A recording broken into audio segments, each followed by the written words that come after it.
Hello, Bill. Good morning, Matt.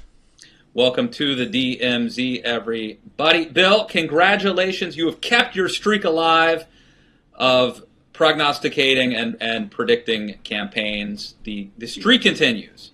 This is a bit of a misnomer. You might be surprised to know that I did not predict John McCain, and I did not predict Mitt Romney.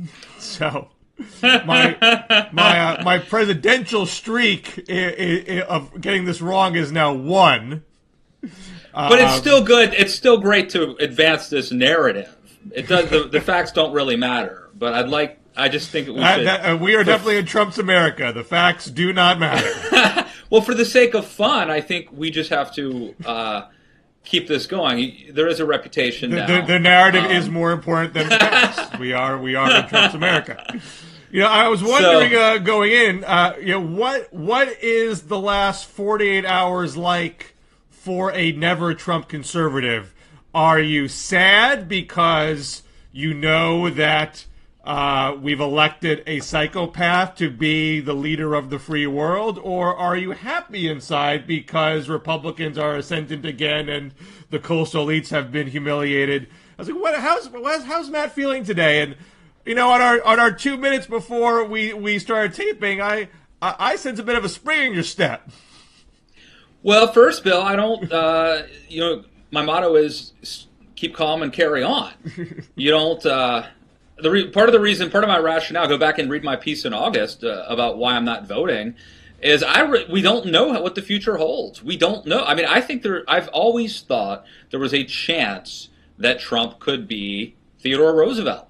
Now, I think there's a chance he could also be Mussolini, but and that's a chance I wasn't really wanting to take. But we don't know how this is going to shake out. It's not the end of the world. And if you are a conservative or a Republican, you've got to be really excited right now about having the presidency and holding the Senate and the House and governorships and attorneys general, state houses, and the opportunity to get some good stuff done and to get some Supreme Court justices with lifetime appointments. So if you are a Republican or a conservative, even a conservative such as myself, who was very skeptical of Donald Trump all along and did not support him, there is potentially a huge bright side here. I'm also pretty proud of my analysis. Mostly, look, I thought Hillary was going to win narrowly. And so I didn't call the election, but I think I was much more closer than a lot of commentators and pundits. And I sort of always thought Trump had a shot at winning. I didn't think he would. I thought he had a shot at winning. And most of my objections, I don't think Donald Trump thought he had a shot of winning. Most of my objections to him were not based primarily on the fact that I didn't think he could win. It was more or less based on temperament and experience and ideology. But to your point, Bill, I was up in New York for the last 4 or 5 days. The things that are said in the green room, I always treat as off the record. But generally speaking, I can tell you that I was up there Sunday night, and I was in a room full, because I'm there for shows before mine and for the show I was on too. So there were a lot of people coming in and out, and I was there with people who were what we now call surrogates, Trump surrogates and Clinton surrogates, and these are people who are privy to insider information I don't have, internal polling, talking points, all that stuff. At least that's my assumption. And I have to tell you that the Hillary people sincerely believe, this is not based on what they said, based on their body language and their demeanor. And I was with them for hours there, sitting in the green room. I mean, the Hillary people really seemed to believe they were going to win. And I have to say, based on exit polling data and their own modeling, I assume. Yes, and the Trump people were depressed and demoralized, and they were basically going on TV and putting on a happy face. But this is just based on my observation. I could be wrong, but my observation of them was that they were not happy. They were not chipper. They thought they were going to lose. So we weren't the only ones who didn't necessarily forecast a Trump victory. This seems to be sort of a system data failure on all levels, whether it's the media, whether it's the campaigns. Something that literally no one saw coming as far as those who were in the professional business. There are a couple of random pundits out there you can pluck out. People are quoting Michael Moore because he wrote a why Trump will win thing in July. Of course, he wrote a why Romney thing would win in the summer of 2012. But there are certain things that he had in that piece that seem to ring true. There's one professor, Alan Lichtman, who wrote the 13 Keys of the Presidency, who till the bitter end said, my model says Trump's going to win. Kudos to him for sticking by that, because it would have been easy to flip. I have to say, somebody told me yesterday that his model actually was wrong, though, because it predicted a popular vote victory for Clinton. Right. But regardless, he's smart that he stuck to his horses. There's another analysis that. Well, actually, before I get to all these analyses, you told me about. So anything you want to tell me about your election night before I suffer through talking about my election night? Well, look, I'll just say I'm very. I went back and watched what I said. I went back and did a little. I'm writing a piece now for the Daily Caller about what we got wrong and about some of the failure. Obviously, the pollsters hugely missed it. We can quibble about that, but I think that they misled us, the so-called experts, and I think there's a huge problem with polling and with groupthink and punditry. So I wrote a piece about that. I tried to be introspective. I went back and looked at what I said in the days leading up to the election, what I said right here on Blogging Heads, Bill, where I was very nervous about my prediction, where my prediction was that Hillary would win very narrowly with 274 electoral votes. I was nervous about that. I went back and looked at what I said on TV. I am very proud of my commentary and my punditry, which I think was prudent. Not my prediction wasn't accurate. Hillary lost, of course. But my rationale, I will tell you my rationale. I always knew that Trumpism would resonate in a lot of Pennsylvania and Michigan. But I did not think that it would overcome. I did not think Trump could overcome the Democratic machine in Philadelphia and the suburban sort of soccer mom vote out in the suburbs. Don't forget Acorn. How did Acorn not win this for Clinton? I don't know. Well, we saw exit polling that said that most 60% or something of Americans thought he was temperamentally unfit. You put all those things together and shake them up, and it's hard to argue that Trump is going to be able to pull off a win in Michigan and Pennsylvania. I mean, I thought that he would do much better than most people thought, but I did not think he could go into Pennsylvania, which has been fool's gold for Republicans for so long, and overcome the advantages in places like Philadelphia. And we're still trying to figure out what happened, but I think a couple things are pretty clear. One, obviously, and sort of predictably, he had a much better populist working class appeal than, say, a Mitt Romney, who Romney sort of came across as like an elite establishment guy. Trump has that blue-collar billionaire vibe going. That part was predictable. I think the part that we underestimated was how weak Hillary Clinton is and how much of a rock star Barack Obama was. I mean, Barack Obama was able to turn out African Americans, Hispanics, millennials. We knew that it wasn't transferable in midterm elections, but I think we always thought that the world had changed over the last 8 years, and that Hillary would be able to turn out a lot of this Obama base, and I think she really failed to do so. And I think that's kind of the underrated story is how much of a cult of personality, how sui generis Barack Obama was.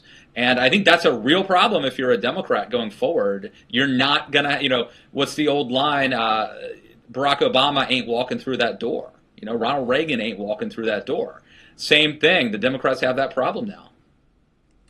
Well, I have a lot to say about all that stuff, but do you want to drink my tears about my election night first?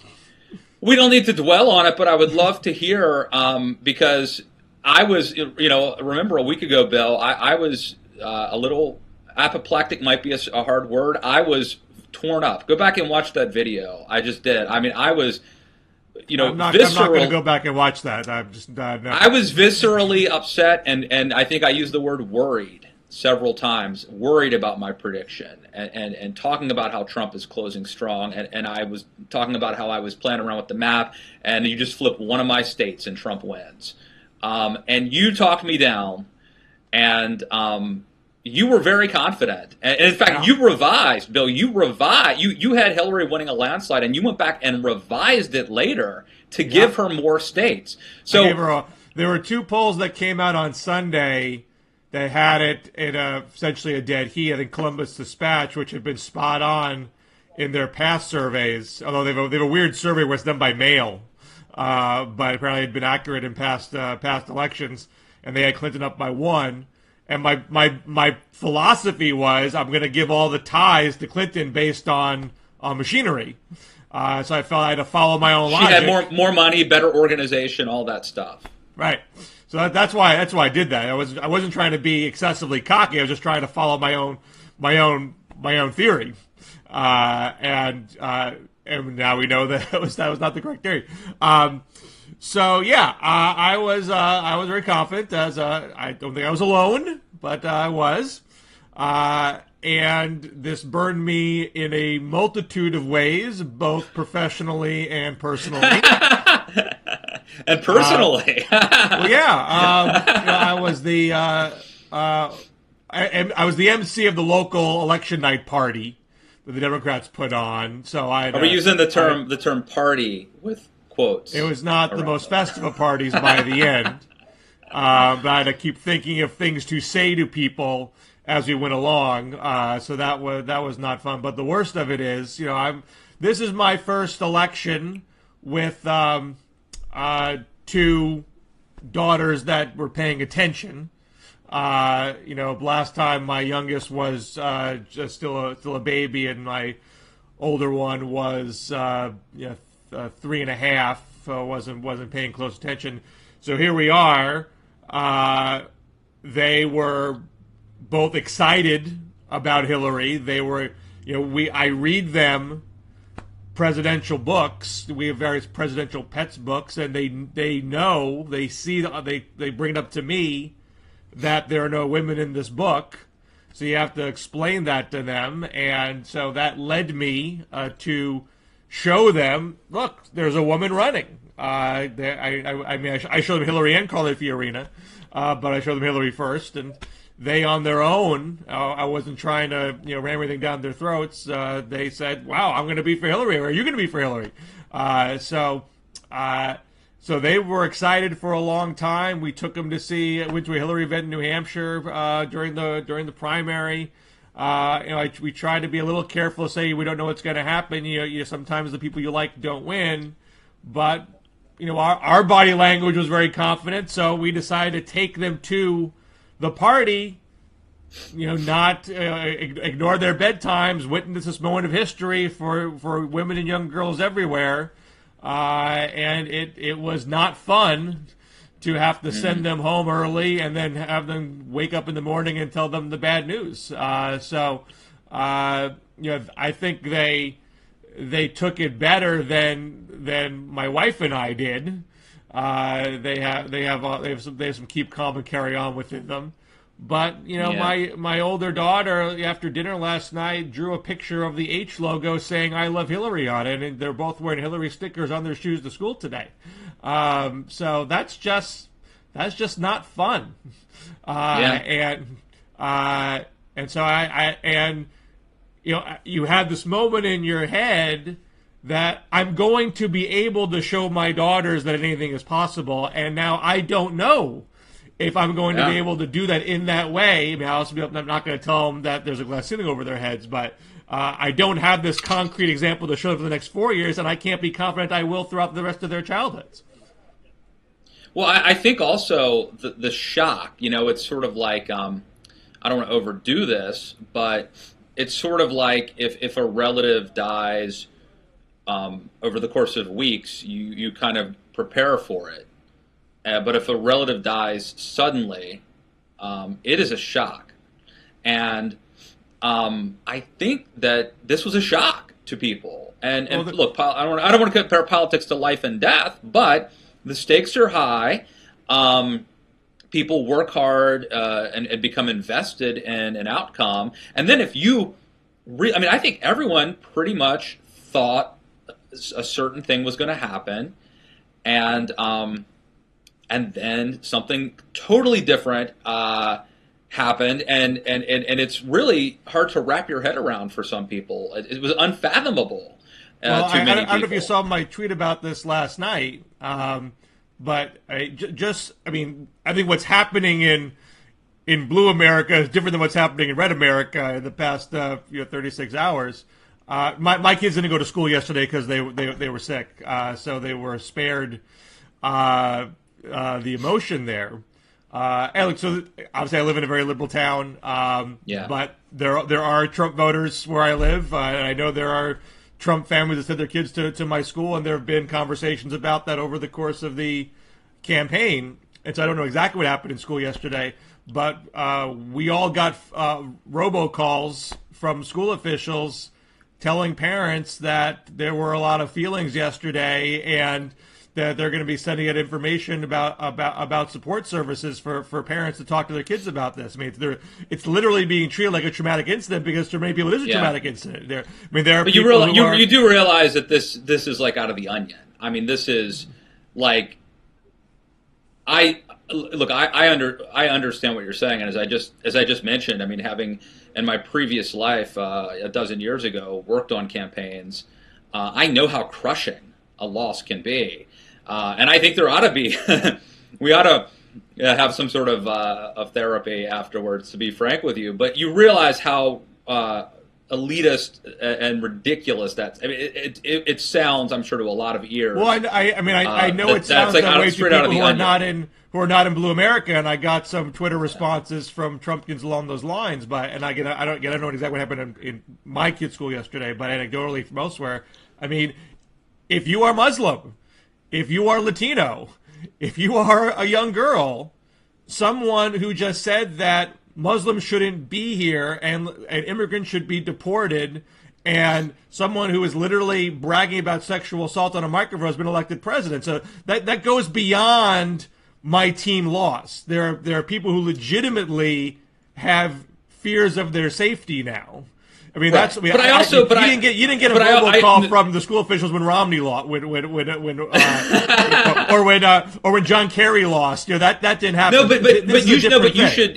but you should know that to some conservatives, Obama winning is just as disconcerting.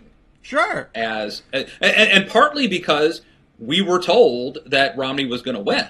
If you watch Fox News or listen to Rush Limbaugh, if you have that epistemic closure, if you were not exposed to other media, you thought Romney was going to win. And then this guy, Barack Hussein Obama, or John McCain is another example, but you get the idea, the 2008 or 12 race, when Obama wins, that feeling that your kids are enduring now, and that people in your area are going through, it's probably not that dissimilar to what Republicans went through, who all of a sudden were stunned and surprised, and this is not the America that we know.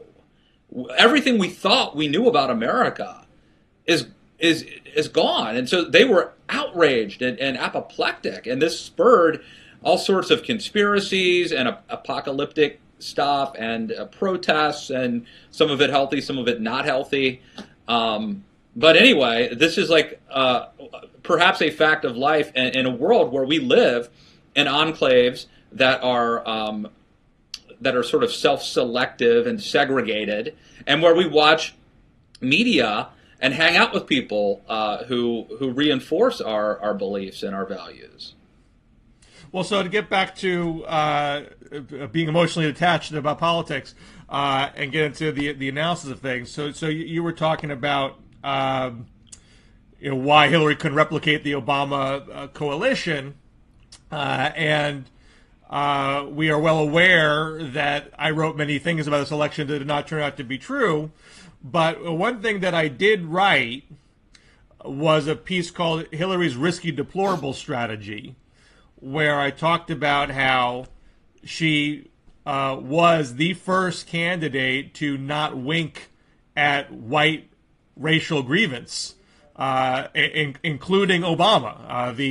The post-civil rights like Democratic Party. This includes McGovern and Jimmy Carter, Bill Clinton, and the like. Never confronted whites about their racist tendencies. There was always a wink, wink, that we understand you're in economic distress and you're unnerved by cultural changes, and we understand that and we sympathize with that, and here's how we're going to have us all work together. Even in Obama's More Perfect Union speech, he literally says we have to understand the economic anxiety that underlies white grievance. So for Hillary to be the first candidate to say Black Lives Matter, to say we have to confront systemic racism, to say that people who are supporting Donald Trump based on bigotry are deplorable. I think there's some commentary now that she knew that line was a mistake, but clearly the underlying strategy all along was to say to separate the issues of economic anxiety from the issues of race, and to elevate the issues of race as something that a presidential candidate should talk about, and try to. I don't think it's correct that she had nothing to offer the white working class. I think that is way overly simplistic. She had lots to say about helping communities in depressed white areas. She even went as far as having a specific coal country aid package, even though she knew she was never going to win West Virginia. So it's not like it wasn't on her mind. But she tried. The interesting thing, I don't want to. This doesn't. This doesn't dispute anything that you've just said, but it is interesting to me when you started looking at counties in Michigan that Obama won. You saw the map, and they would break it down by county in Michigan and Wisconsin and Pennsylvania. But in Michigan especially, there were counties that supported Barack Obama twice, a black man, the first African-American president, that voted for Donald Trump.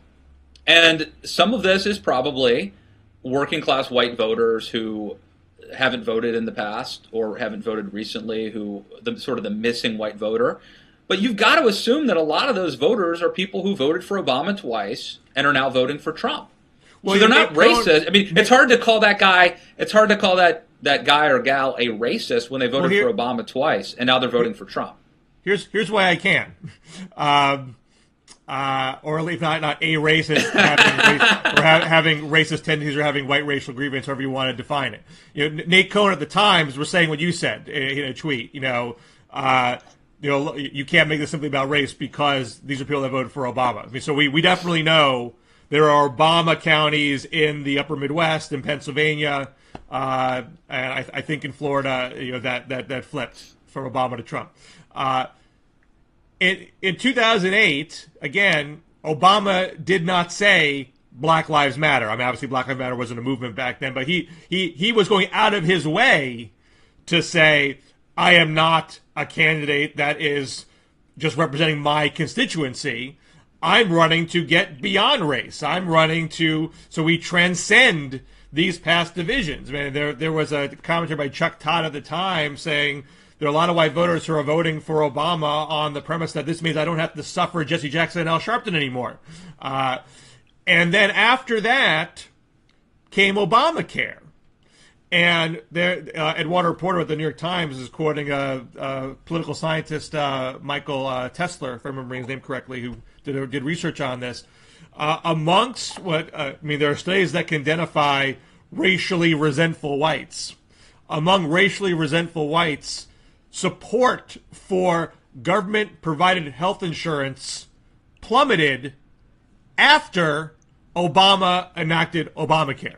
So they supported it before, the concept, when it happened, and it was characterized as taking money from you to give subsidies to somebody else who was poorer than you. Wink, wink, who might that be? their support for health insurance by the government declined. And so if you look in the exit poll data now, you go to the Wisconsin exit poll data or the Michigan exit poll data, the Pennsylvania exit poll data, they ask two questions in that exit poll. They ask, they ask you about Obamacare. And generally, that's right down the middle as far as, do you think it should be, did it go too far, or was it just right, or did it not go far enough? You combine just fine, not go far enough, you get mid to high 40s, and and go too far, you get mid to high 40s. I mean, maybe it's a slight anti-Obamacare lean, but pretty down the middle. They also asked in the exit poll, in America, do you think that whites are favored, minorities are favored, or no group is favored? And the Trump vote, so again, obviously the Trump vote with the anti-Obama folks was strong, and the pro-Obama folks was pro-Hillary. For those who said whites are generally favored, that was the Hillary vote. For folks that said minorities are favored or no group is favored, that was a Trump vote. And there's definite overlap between those two sentiments. So that's the shift in my mind. I mean, it's the entire shift. But that is why a white working class voter could vote for Obama and then abandon the Obama coalition in 2016. First, what's all this noise I'm hearing over my phone? Are you moving around or moving something? I'm not. Okay. Hopefully, it's not coming. Maybe I hope it's just the phone, not the audio. Anyway, let me respond to that, Bill. I would say that I would say two things. One, that I think a lot of these whites who voted for Obama they're in favor of a colorblind America, which used to make you a liberal and the opposite of a racist. Racism is judging people based on the color of their skin. And in a colorblind society, you don't factor that in. And I think that we've moved the bar on what constitutes a racist now. And nowadays, being colorblind, doing what Dr. King, wanted in that regard, somehow now makes you a racist. And I think these people are pushing back on that. They voted for Obama twice. They voted for Obama twice. Got to remember that. But they're for a colorblind society. And I would also say they're against redistribution. That's a conservative philosophical viewpoint. Not to redistribute they're against redistribution money. That doesn't make them. If they think it's money coming from them going to somebody else that is poor, then they don't like it. I'm against it if they take my money. Redistribution from the wealthy to them, but not the poor. Fair point, because we know that there's inconsistency here. That they're fine with with certain types of redistribution, although they would argue, hey, I put money into the system, I'm just getting it out, whatever. My point is that I don't think that I don't necessarily want to be taxed a lot of money and have it go to poor white people either. I mean, that maybe makes like having that. You may be if you're a conservative who's against that, you could be A, wrong, or you could be B, cold-hearted and whatever. But I don't think that makes you a racist. I think that makes you a philosophical conservative who's against redistribution in general. Well, but this is the point, that Democrats had hoped that you could. I mean, because what you're saying, I think, is in line with what these voters that shifted from Obama to Trump think and feel. And you have a strong push on the left, particularly the younger left, to say we can't solve these remaining problems around police brutality, incarceration, prison to school pipeline, all that kind of stuff. We can't solve those problems by being quote unquote colorblind, because that is going to mean ignoring the root of the problem. That's why there was a certain pushback against Bernie Sanders in the primary, because he was not elevating systemic racism to the top of his framework. It was a class economic populist framework where he kind of put the race issues below it, and there was some frustration with that. Hillary elevated systemic racism both in the primary and to a lesser extent, but still in the general, thinking that is where the country is headed. Younger voters see things that way, and there are enough of those voters that we can still win within the quote-unquote blue wall. And there was direct pushback from these voters in Pennsylvania, Michigan, Wisconsin, northern Maine, North Carolina, and Florida on that point. So you have a complete disconnect with what was the Obama coalition, and you have a lot of folks on the Bernie left saying, we told you so. Hillary Clinton wasn't populist enough. She was too close to TPP, all these trade issues. She needed to really lean into that much harder. She needed to get away from Wall Street and get away from banks, not talk about policy incrementalism, but talk about bigger and bolder things. And that may all be true, but it's not resolved how the left does that, and also continues to talk about systemic racism in the way that other parts of the Obama coalition are demanding that they continue to do. So that is a very big conundrum for how the left goes forward. And I'm not saying I have the magic answer. The only magic answer might be, total system failure by Donald Trump 4 years from now and makes those issues secondary. Right. But as it stands, that was a major obstacle to replicating the Obama coalition. I don't want to get bogged down in the race debate because obviously, not that that's not a valid discussion, but we've got a lot, this is the post-election thing. But I would just make two very obvious points, because I know it's a complicated thing, but I would make two very obvious points. One would be, it's interesting to say that somebody who voted for Barack Obama, a black man, but against Hillary Clinton, a white woman, is a racist. I mean, that's, again, the second thing I would say is that that you may be right about the opinions of millennials and young people going forward, but I think that regardless of the motives of these Americans out there, I think it's pretty fair to say that Bernie Sanders was more in touch with today's electorate and the ethos and the of today's electorate and the way than Hillary Clinton was, based on these. Well, I think he was more in touch with that part of the electorate. His career. I mean, you can deride Vermont as being super left, but that's not the history of Vermont. Vermont has plenty of white working class rural voters, and when he first won, it was considered a red state. So I mean, they didn't call it red back then, but it was a Republican state. I mean, his career is premised upon I can show you how I can build a coalition of liberals and conservatives via economic populism, but that's only been proven with a white rural working class electorate. Right. So he may have done better in Wisconsin and Michigan and Pennsylvania, but we don't know how well he would have done with black and Latino turnout, because that's not his background. And that's where this goes back to why I think Barack Obama was unique. And that I think that if you take away Barack Obama, then you would say, who's the last guy who won on the Democrat? Bill Clinton. Why does Bill Clinton win?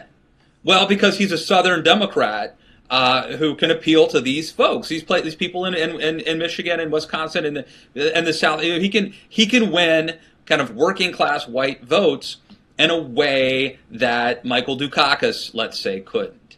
And so I think that Barack Obama, because he was such a rock star and because he had the history, being the first African-American president, all those things, I think maybe taught the left the wrong lesson. I think that Democrats might have thought that the world had changed so much and they can count on this turnout amongst millennials and African-Americans and Hispanics to offset what we thought we knew before Obama came along.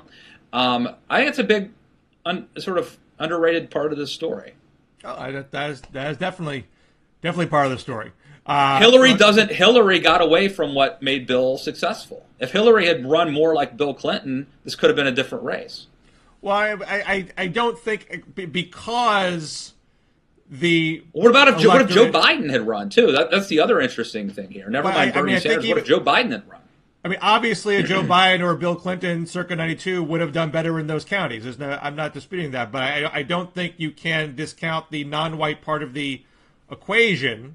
because that turnout still needs to be up too, and their needs and political requests are more bold and more significant now than it was in Bill Clinton's time. Bill Clinton's time, you could go to do the Rainbow Coalition and disparage Sister Souljah and say you're going to end welfare as we know it and still win the black vote. That you could not do that today. So how they solve stitching this coalition back together is not simply going back 20 years from now. They need to have a message and a issues framework that speaks to current conditions. Although even saying that, they can get there's a risk of getting stuck in how do we solve the problem in 2016 when you got to react to Trump now. So stuff's going to happen in the next 2 years, the next 4 years that might render these debates somewhat obsolete. There's a whole ton of unknowns out there. Well, anyway. Do you want to talk more about the Republican side of the coin? I think we've probably said enough about today. I think we're just, we'll have lots of fodder going forward. But I do, Bill, I give you credit. First of all, a lot of people were wrong about this race.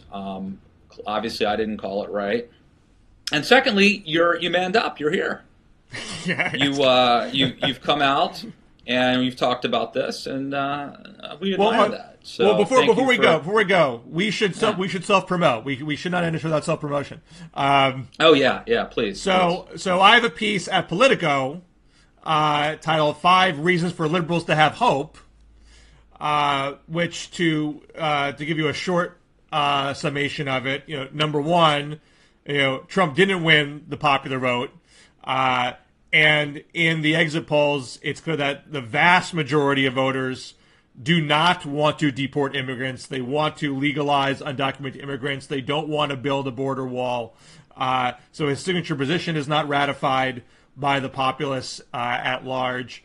So at minimum, the left can go in and say, look, we haven't lost the broader ideological argument here. We're out of power, no doubt. But it's not like the country has definitively said we want to go in a vastly different right-wing direction. And then number two, Democrats have recovered from this before. They were flat on their back after 2004. And George Bush swaggered in there and said, I have a mandate. I'm going to privatize Social Security. I'm going to make all my tax cuts permanent. And Democrats band together. They crushed Social Security reform in his first year. It drained his political capital. He got nothing of his domestic agenda, passed in the second term. And they took back Congress in 2006 and the presidency in 2008. So if you pick your spot and you get the public behind you, they had public opinion on their side with Social Security and they worked for it. So it's not hard to imagine Trump doing something or Ryan McConnell doing something that's out of step with the public, trying to respond to the demands of their base, and Democrats taking advantage of that. And if they can pull that off, Jimmy Carter, people thought Jimmy Carter was going to be the Democratic ascendance.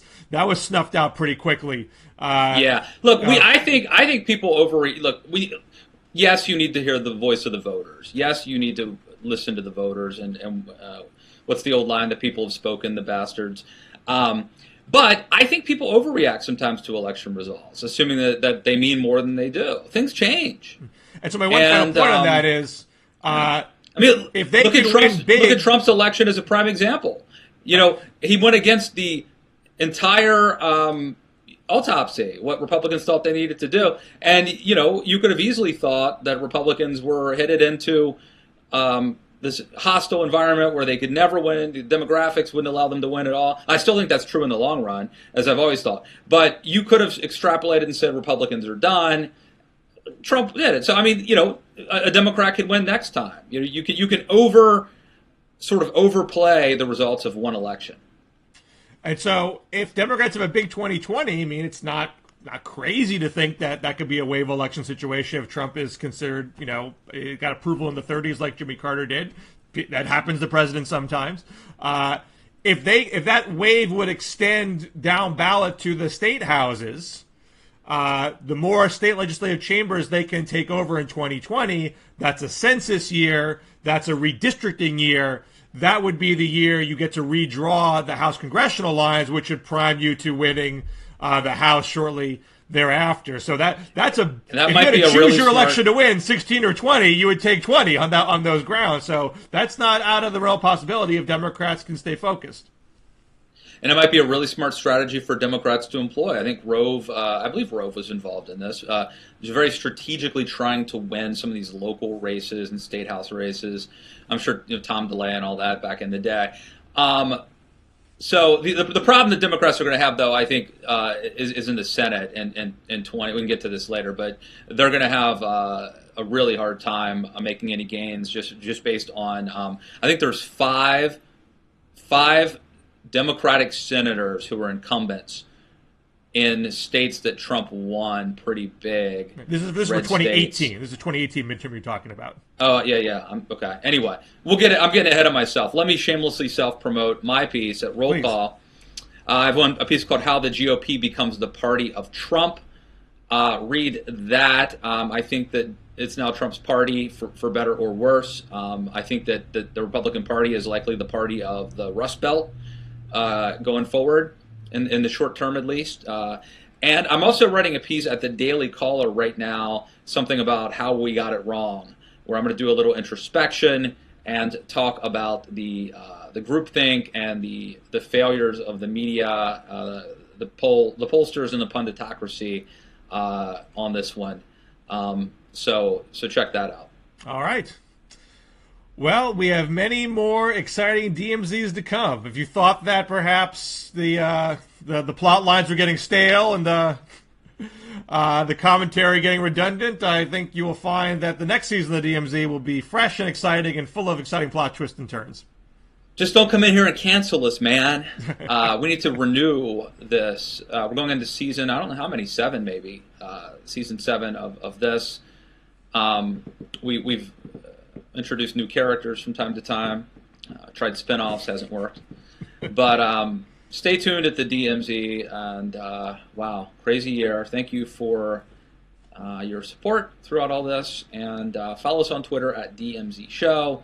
Check out Bill's piece in Politico magazine, right? Technically speaking, yes, but I think it's on the homepage. And my piece at Roll Call, and we'll see you all next week. Thanks, Bill. Take care.